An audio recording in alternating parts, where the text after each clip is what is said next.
Ces 3 tableaux, c'est en fait les derniers que j'ai faits. Et surtout, je les ai faits ceux-là au moment du confinement.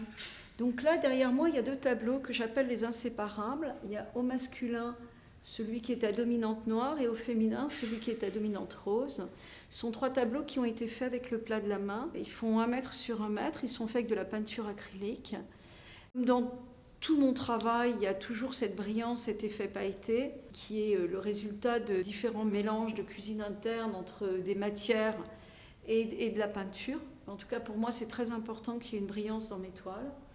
Et c'est vraiment un travail qui a été fait au moment où on était complètement enfermés, au moment où je passais des journées entières dans mon atelier. J'étais confinée avec mon mari et j'ai pensé à tous ces gens qui étaient confinés en couple et qui d'un seul coup se retrouvaient à vivre des choses qu'ils n'avaient pas l'habitude de vivre. Et donc ça a donné ces 2 toiles, au masculin, au féminin. Et une 3e toile, c'est celle-ci que j'ai appelée les nymphéas. Alors les nymphéas, plus en hommage à l'exposition que je fais aujourd'hui à Giverny, parce que moi ce tableau de cœur, je ne le mettrai pas à l'horizontale mais à la verticale, parce que je n'aime pas. Et c'est pas moi, je suis une peintre d'art contemporain, je peins de l'abstrait, et je n'aime pas qu'on puisse tout de suite donner une signification à un tableau. Mais bon, à Giverny, je me suis dit que c'était un petit hommage à Giverny. Même technique, c'est un tableau qui est peint avec le plat de la main, peinture à effet pailleté avec un mélange de matières, et j'ai arraché la peinture pour justement avoir ce relief et qu'on voit un petit peu toute la matière. La technique qui est importante pour moi, c'est les tableaux qui sont faits avec les ongles et les doigts. Celui-ci est fait avec les 5 ongles. Donc vraiment, je travaille avec la main en griffe et pendant 1 heure à peu près, mes 5 ongles vont travailler la toile de lin. Il n'y a jamais l'application du doigt sur un tableau comme celui-ci. Ce qui est important dans cette technique, c'est qu'il y a un effet de profondeur. Il faut qu'on ait l'impression de pénétrer dans quelque chose, qu'on aille au milieu de cet enchevêtrement. J'ai fait cette année 4 ou 5 tableaux ronds, et celui-ci, c'est un véritable labyrinthe. Il a été fait entièrement avec les doigts.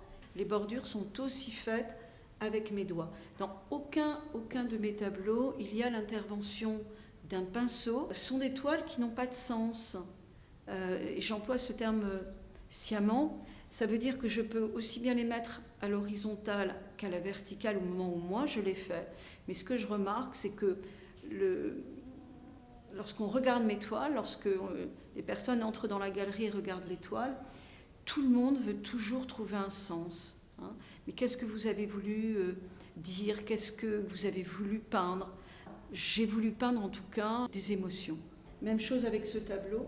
Ce tableau qui est composé de 2 couleurs, du violine et du jaune, qui est fait complètement au plat de la main, peinture qui est ensuite arrachée avec l'arête de la main. Ce tableau-là, qui s'appelle l'orage bleu, pareil, ça fait partie des petites expérimentations de toile ronde. Donc ça, c'est un tableau qui est fait entièrement avec le plat de la main, avec des projections de peinture, toujours cette brillance. Ensuite, vous avez Nuit à Pigalle, qui est un tableau qui a été fait aussi au moment du confinement, avec le plat de la main. Et le 3e tableau, qui est un tableau pour moi extrêmement important, il s'appelle Pompéi, et j'ai voulu faire ressortir une lave en fusion. Voilà, donc ça, c'est un tableau qui doit absolument être vu avec une belle lumière, ou alors avec lumière naturelle ou artificielle. Mais c'est vrai que lorsqu'il est bien placé, on a vraiment cette impression de fusion de lave.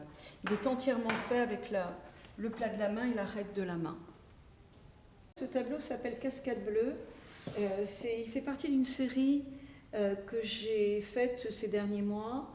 La toile est au préalable, avant d'être peinte, la toile de lin est tannée avec mes ongles et mes doigts pendant plusieurs jours. Quasiment tous les jours, je vais travailler la toile. Et ensuite, une fois que le motif au fond de la toile, c'est-à-dire le relief, me convient, je peins ma toile. Toute cette série sur le mur est peinte avec la paume de la main. Hein, c'est la paume de la main qui va pousser la peinture.